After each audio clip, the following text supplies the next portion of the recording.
कौन बनेगा नेता। नगर निगम के चुनाव पास आने वाले थे।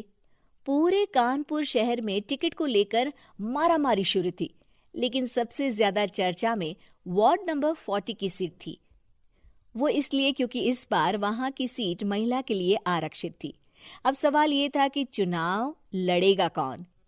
इससे पहले ठाकुर साहब वहां से पार्षद थे और इस बार उन्होंने अपनी पत्नी सीमा ठाकुर को टिकट दिलवाई और ठाकुर साहब की शान के कारण सीमा जी ने 20,000 वोटों से चुनाव जीत लिया। अरे बधाई हो सीमा भाभी, अब तो आप वार्ड की पार्षद बन गई हैं। अब तो हमारे काम आप ही करवाएंगी। अरे ये तो सिर्फ नाम की पार्षद बनी है, वो तो महिला सीट आ गई, वरना पार्षद तो मुझे ही बनना था। अब भले ही चेहरा इसका होगा, लेकिन पावर तो मेरी ही होगी। अरे वाह भाई साहब, क्या दिमाग लगाया है आपने भी। आइए आप लोग, खाना लगा दिया है सबके लिए। सीमा जी पार्षद बन चुकी थीं, फिर भी उनकी एक ना चलती। सारे काम ठाकुर साहब खुद ही संभाल लेते और जहां जरूरत पड़ती वहां सीमा जी का अंगूठा लगवा लेते। सीमा जी ज्यादा पढ़ी लिखी भी नहीं थी। एक दिन ठाकुर साहब और सीमा एक प्रोग्राम में जाते हैं। अरे ठाकुर साहब, आप आ गए। ओहो, पार्षद मैडम भी आ गई हैं। स्वागत है आप दोनों का। लगता है हमारे पार्षद फंड का सही इस्तेमाल हो रहा है। चलिए अब उद्घाटन करते हैं। ये लीजिए ठाकुर साहब कैची, आप ही सबसे पहले प्रवेश कीजिए। सब लोग आगे निकल जाते हैं और सीमा जी पार्षद होने के बावजूद भी पीछे खड़ी रह जाती हैं। वो देखती हैं कि वेलकम बोर्ड पर उनका नाम है, लेकिन महिला होने के कारण कोई उनका सम्मान नहीं कर रहा। अगले दिन एक आदमी उनके घर आता है। अरे ठाकुर साहब नमस्कार। कल ना हम नोटिस किए कि हमारा घर तो अवैध है और नगर निगम वाले उसे तोड़ने आ रहे हैं। अरे कुछ कीजिए ना ठाकुर साहब।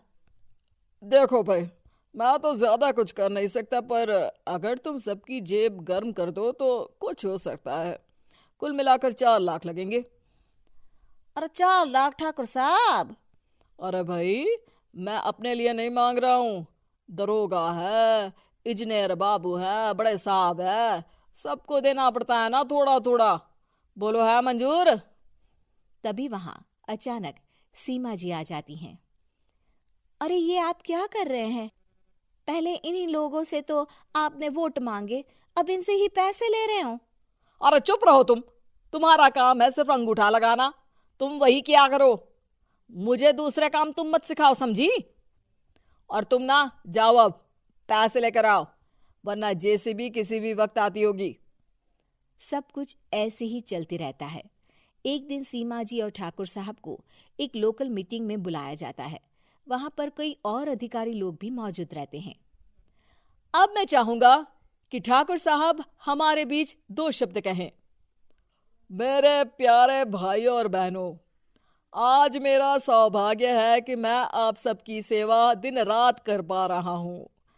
आपने मेरी पत्नी को भारी मतों से जिताया है, इसलिए मैं आप सभी का शुक्रगुजार हूँ। मैं आप सबसे वादा करता हूँ कि हमेशा की तरह हमारे वार्ड में किसी को कोई तकलीफ नहीं आने दूंगा। सभी लोग तालियां बजाने लगते हैं। अब मैं माननीय पार्षद मैडम को स्टेज पे बुलाना चाहूंगा।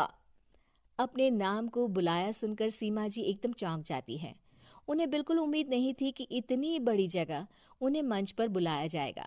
जैसे तैसे वो मंच पर चढ़ती हैं। ऊपर जाते ही सीमा जी को सारी पुरानी बातें याद आ जाती हैं कि किस तरह उनके पति उन्हें कभी भी आगे बढ़ने नहीं देते और उनके नाम से गलत काम करते हैं। वो बोलने लगती हैं। मैं आपके वार्ड की पार्षद सीमा हूँ। आप में से बहुत कम लोग ही मुझे जानते होंगे, क्योंकि इससे पहले मुझे कभी ऐसा मौका ही नहीं मिला।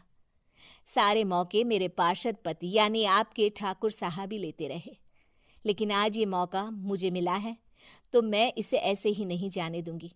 मैं आपको ये बताना चाहती हूँ कि आपके ठाकुर साहब मेरे नाम की आड़ में गैर कानूनी काम करते हैं, जिस पर अंगूठों के निशान मेरे होते थे। इसीलिए मैं अपनी गलती मानती हूँ और आज अपने पद से इस्तीफा देती हूँ, ताकि आगे से कोई गलत काम ना हो पाए। अब फैसला आप सबके हाथ में है कि आप हमें क्या सजा देना चाहते हैं। सीमा जी की बातें सुनकर ठाकुर साहब के चेहरे का रंग उड़ जाता है और वो शर्म से मुंह नीचा करके वहां से चले जाते हैं और पद से इस्तीफा देकर ही सही सीमा जी अपने आप में आत्मविश्वास महसूस करती हैं।